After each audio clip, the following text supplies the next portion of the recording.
अभी तक उपस्थिति किसी की नहीं हुई, पहली उपस्थिति, इसलिए मैं पहला इंटरव्यू लेना चाहूंगा। MIM के दिल्ली प्रदेश के अध्यक्ष कलीमुल हफीज साहब आए। सर बाकी बातें बाद में करूंगा, मैं पहले की वीडियो में बता चुका हूं। सर आप यहां आए, क्या खबर मिली, कैसे खबर मिली? नहीं, हमें ये सोशल मीडिया से पता चला, फिर हमने लड़की के भाई से बात की और उनसे हमने पूछा कि आखिर माजरा क्या हुआ, तो उन्होंने बताया कि लड़की 27 तारीख से गायब थी। उसके बाद जब उसको रिपोर्ट लिखाई और जब ढूंढा तो वो फरीदाबाद यानी सूरजकुंड की झाड़ियों में उसकी लाश मिली और वहाँ के थाने ने जो रिपोर्ट लिखी वो अपनी मर्जी से लिख दी। और अभी माँ बाप ने बताया कि वो थानेदार ने कहा कि आप हमसे किसी को टेलीफोन मत कराना, हम जो लिख रहे हैं बिल्कुल ठीक लिख रहे हैं। लड़की के माँ बाप के मुताबिक वो रिपोर्ट जो लिखी गई है वो वहाँ के SHO ने अपनी मर्जी से लिखी है, लड़की के माँ बाप के बयान नहीं है।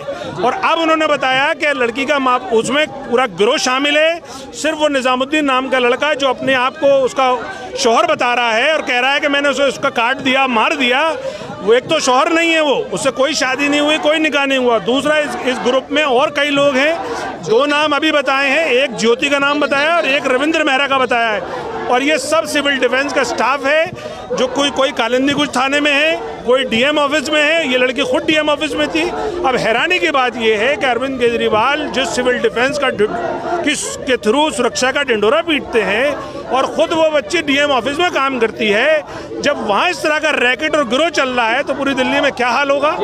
यानी आज वो बच्ची अपनी न सिर्फ इस तरह के जितने भी मामले होते हैं उसमें बयान, पंचनामा एक पूरा प्रोसेस है, तो क्यों पंचनामा नहीं हुआ और क्यों बयान नहीं लिया जा रहा है और सामाजिक लोगों को भी थाने के करीब फटकने नहीं दिया जा रहा, क्या कारण है? उसका साफ कारण है कि ये पूरा गैंग है, नेक्सस है।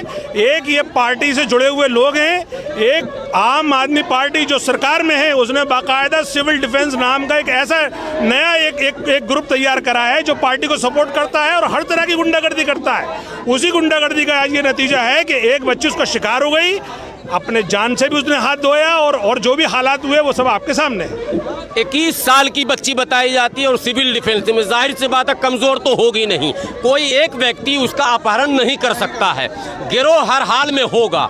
सर पुलिस क्यों नहीं उस गिरोह को तलाश रही है?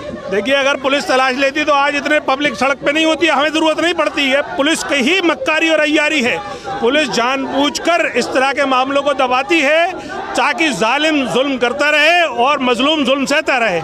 लेकिन अब वक्त आ गया है, अब हमें आपकी भी सहायता की ज़रूरत है, पब्लिक की भी सहायता की ज़रूरत है और हमारी पूरी पार्टी ऑल इंडिया मजलिस इत्तेहादुल मुस्लिमीन दिल्ली मजलिस पूरी तरीके से इनके साथ खड़ी है, पीड़िता के परिवार के साथ खड़ी है। हम इस लड़ाई को आगे तक लेके जाएंगे। लीगल लड़ाई भी आप लड़ेंगे? बिल्कुल, लीगल में हमारे दिल्ली के जो लीगल सेल के कन्वीनर हैं एडवोकेट रुखसार साहब, वो मेरे साथ हैं और इसीलिए है अभी हम उनको कहकर भी आए हैं कि हमारा वकील भी आपके पास अवेलेबल रहेगा, हमारा और भी कार्यकर्ता आपके साथ रहेंगे। मैं खुद यहाँ पे खड़ा हुआ हूँ और मोर्चे पे हूँ क्योंकि इस तरह की गुंडागर्दी खासतौर से अल्पसंख्यक और दलितों के खिलाफ, क्योंकि इन सरकारों का एक और रवैया है, जब मामला दलितों का आता है या मुसलमानों का आता है तो ये ऐसे हो जाते हैं। अभी आपने देखा होगा गुड़िया मालवीकी के केस में भी यही हाल हुआ कि उसके साथ दुष्कर्म किया और फौरन चुपचाप उसे जला रहे थे, वो तो आम आवाम आ गए तो उसको बचा लिया। इसी तरीके से इस बच्ची का भी रफा दफा कर दिया था, पंचनामा कर दिया था, लेकिन ऊपर वाले को कुछ और मंजूर था।